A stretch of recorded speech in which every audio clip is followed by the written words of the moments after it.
Good day, Prof. Lalin, and to the OBTEC M11 class. Our topic to be discussed for today is all about institutional history of schools, corporations, industries, and religious groups. I am Vivian B. Barrios, your presenter.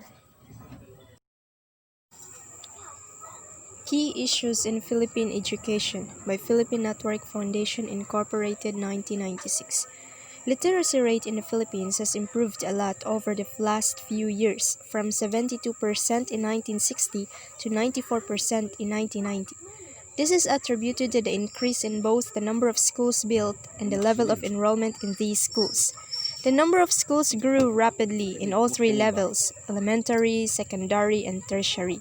From the mid-1960s up to the early 1990s, there was an increase of 58% in the elementary schools and 60% of the secondary schools are publicly owned.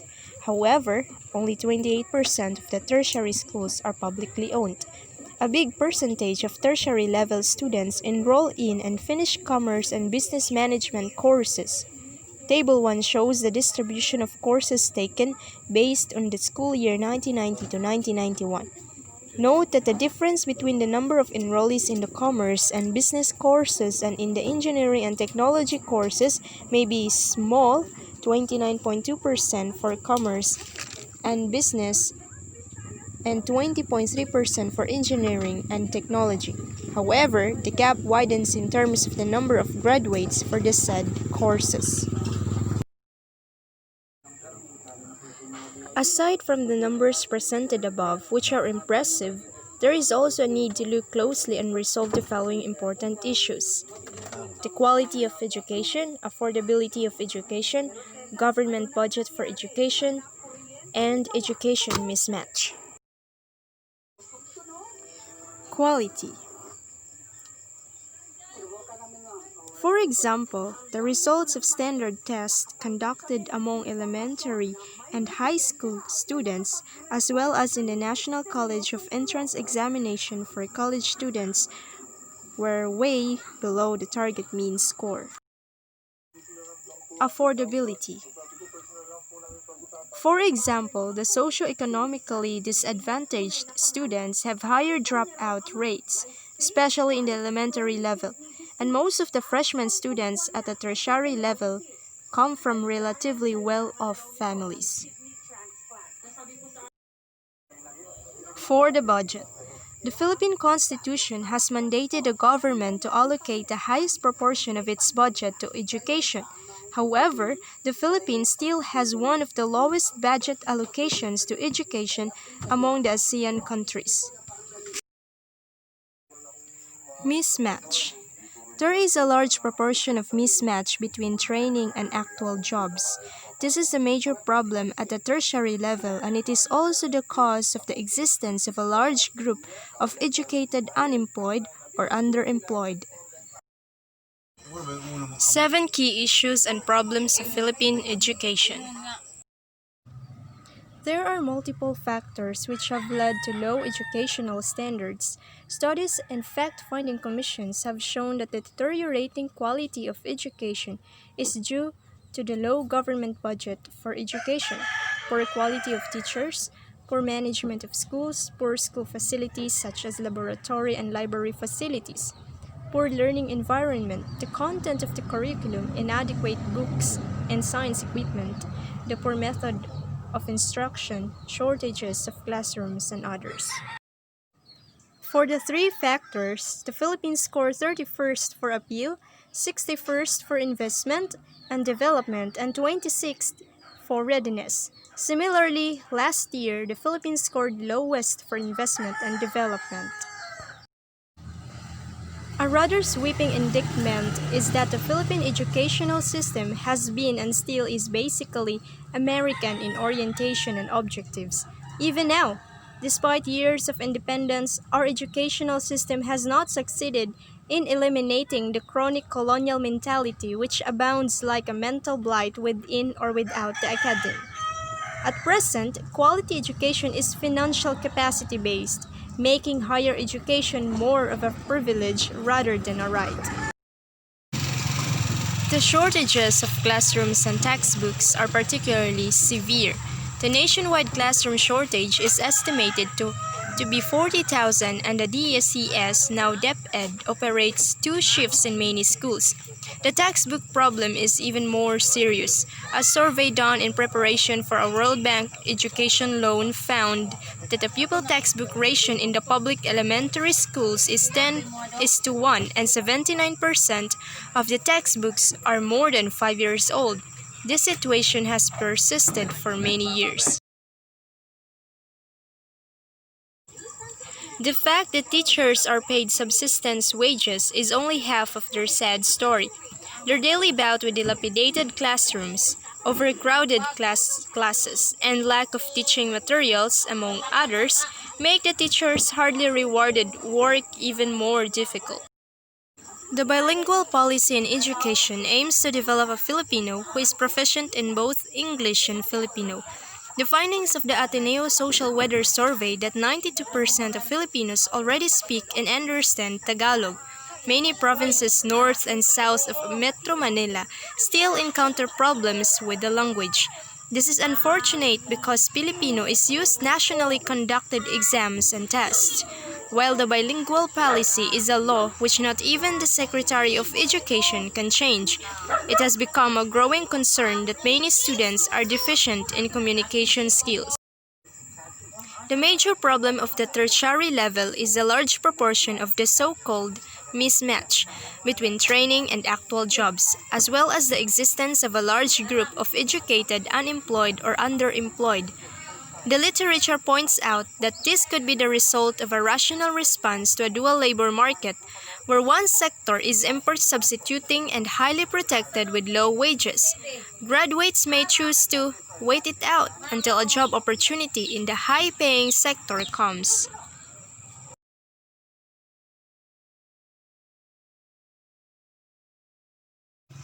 The so-called Philippines 2000 was launched by the Philippine government to promote global competitiveness.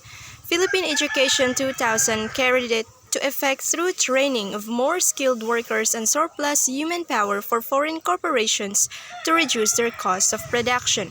The WBIMF and the Ford Foundation have earmarked $400 million for Philippine education. These loans financed the Educational Development Project EDPITAF in 1972. The Presidential Commission to Survey Philippine Education PCSPE in 1969. The Program for Decentralized Educational Development PRODED in 1981 to 1989. As pointed out by many critics, the massive penetration of WBIMF loans into the Philippine educational system has opened it wide to official and systematic foreign control, the perpetuation of U.S. and other foreign economic interests, and to maximize the efficiency of exploiting Philippine natural resources and skilled labor.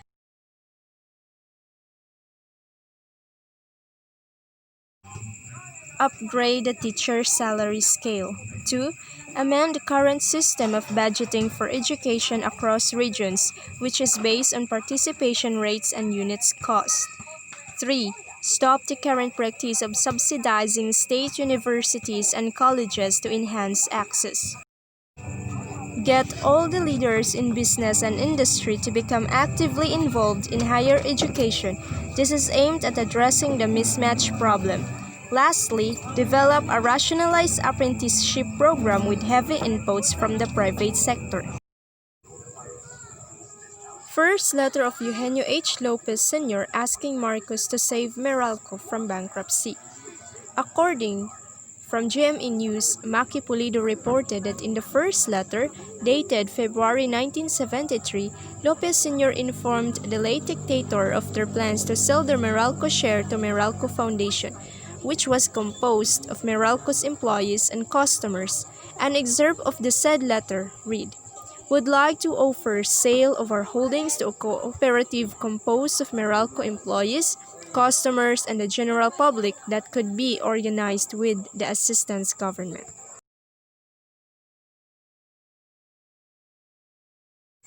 The Politics of Religion in the Philippines by Maria Isabel Tibuena Obra, dated February 24, 2016. 30 years ago, on February 22, 1986, then Jaime Cardinal Sin made an urgent call on church-owned Radio Veritas for Filipinos to take to the streets and support the revolt against President Ferdinand E. Marcos. For most Filipinos, Jaime Cardinal Sin's message was what started the People Power Revolution, with hundreds of thousands of supporters forming a human barricade between Camp Crame and Camp Aguinaldo, thereby protecting the rebels. Former President Fidel Ramos and Senator Juan Ponce Enrile.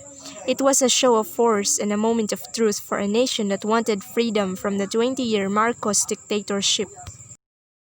Historically, organized churches have been involved in electoral politics in the Philippines, including in the selection of candidates and church members who have run in the elections themselves.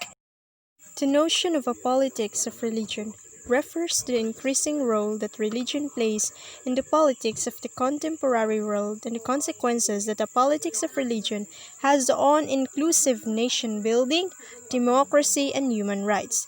The involvement of religious groups in Philippine politics is not new.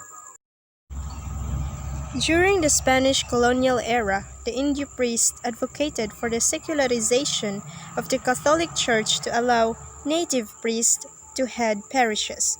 At that time, it was an act of treason that demanded the death penalty for only Filipinos, that is, Spaniards born in the Philippines, were deemed to have the capacity to govern, and thus native priests could not serve as parish priests.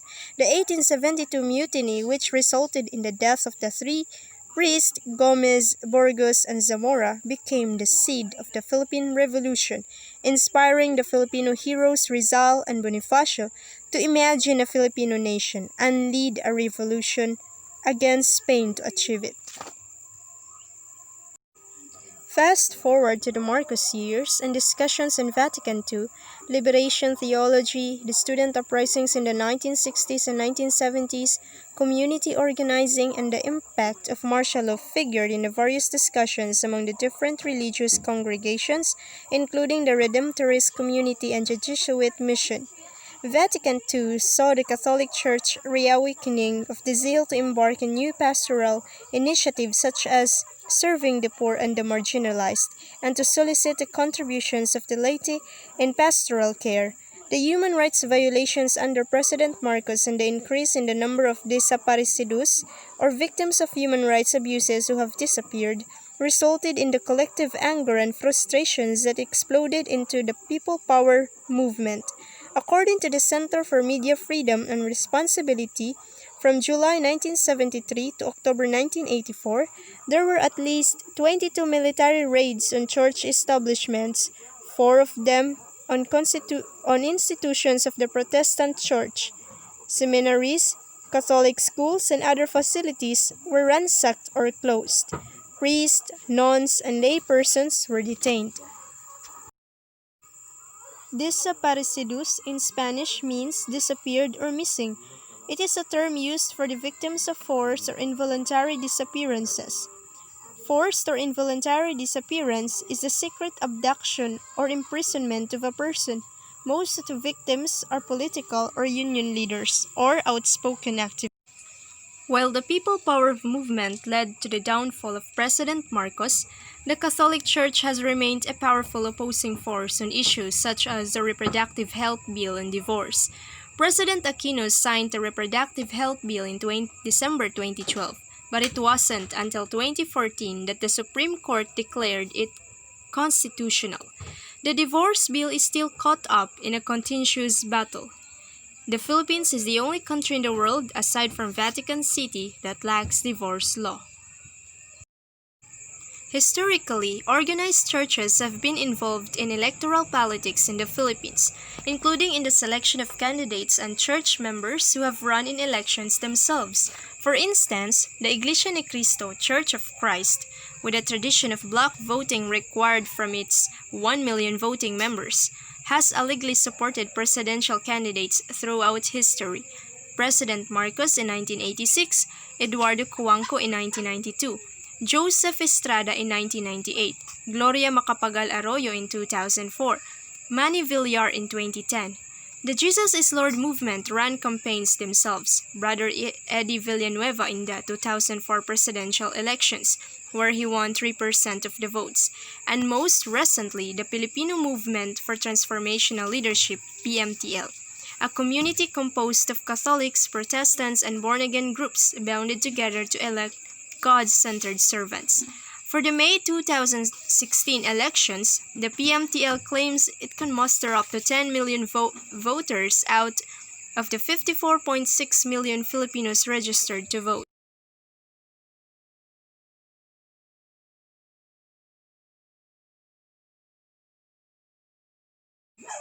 The Catholic Church, do not endorsing political candidates, exhorts the voters to vote according to one's conscience. In the launch of the One Good Vote campaign against bribery and vote buying, Luis Antonio Cardinal Tagle recalled the casting of ballots during the papal conclave and exhorted voters to pray and have a formulation based on one's religion. Just how potent are the political endorsements of religious groups? In the case of Iglesia Ni Cristo, whose members are required to vote as a bloc, previous endorsements have failed. Eduardo Cojuangco came in third. Estrada was ousted in 2001 because of corruption charges. Macapagal Arroyo had corrupt charges and is under hospital arrest. And Manny Villar lost elections. And yet, despite the failed endorsement, candidates still trooped to the INC compound to get the blessing and votes of its executive minister. A million votes can certainly swing the tide in a hotly contested election.